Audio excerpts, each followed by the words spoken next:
So let's ask Booba to come over. Booba. And then hold your hand up flat like this, and a little bit higher, and then tell her to sit. Sit. Now scratch her under her chin, and say sit. Sit. Now your instinct was to say, oh, good girl, what a good sit you just did, Booba, or whatever you're going to say. The more we talk to dogs, the harder it is for them to understand what we're saying, because they have a very limited vocabulary. They are very smart. And I'm sure they're smart dogs, but the smartest dog in the world only knows 1,000 words, which sounds like a lot, but it's really not. Our vocabulary is much, much bigger. So, sit. Sit. So when they do it, you say sit again. Yes. The second that they sit, I want to mark that with the command word. Sit. Sit. Now, when a dog is proud about what it's done, its nose is parallel to the ground or tilted upward. You've probably seen one of them have a toy or something, and they walk around with their head held high.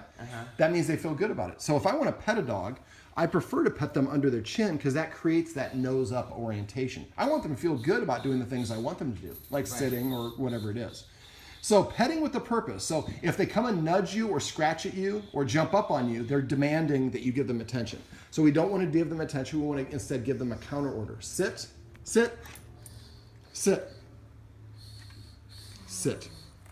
So whoever does what I want gets paid. Now if they both would have sit, then I would have petted them both. Motek, sit. There you go. Sit. Sit. Perfect. I can't do that. Well, we'll talk about that. That's the negative. But if you notice, once you start giving attention, the rest of them came around. Now, how often are you petting one dog where the other dog comes and says, "I want me some of that"? All the time. So if your baby has a baby girl, or if you have a baby girl later on and they get older, and let's say the baby girl gets stung by a bee, and you're consoling her, and he comes up and just shoves himself in between you and your daughter, you wouldn't continue to pet them both. Right. You would ask her to stay to the side, and you would continue giving your attention who you wanted to. So if I'm petting this dog, who is this? Motek. So if I'm petting Mote, and then Booba comes up and start petting her, Booba's stealing from Mote. So you don't. So what I do is I would hook my collar. I usually kind of hook around their collar with a thumb like this, and I hold that dog at a distance, and I continue petting the first dog. When I get done, if the second dog didn't protest, then I'll turn my attention towards the second dog and pet that dog. But if the second dog started protesting and pushing and saying, "I want that," that's a temper tantrum, and you don't get to tell me what to do. So when I get done petting the first dog, I don't pet the second dog. I only do that when I am inclined to do it. The dogs can't tell me what to do, which is kind of what's going on. That's part of why they don't listen to you. Lack of rules, and then being able to tell you to pay them whenever they want. So if what I would suggest you guys come up with is a rule or is a word, a watchword. So maybe we say paycheck. If we say paycheck and we're petting the dog, we immediately stop petting the dog, and then we ask the dog to sit or lie down. So if because you're not even going to realize you're doing it. One of the dogs is going to jump up, and you're going to be reading on your phone, you just reach over and you pet the dog. Right. Because you've been doing it for so long.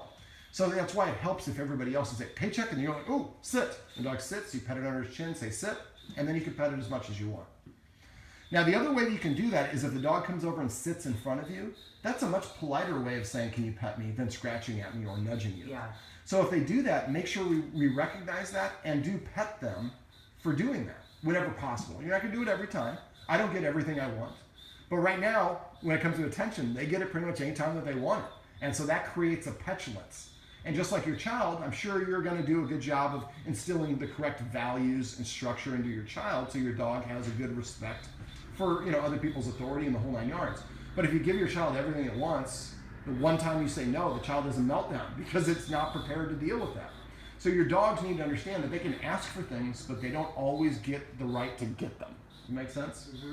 Petting with a purpose, it's the easiest thing that you can do that will have the biggest impact to your dog. It'll just take you about a week or two of everybody being consistent before you start doing it automatically.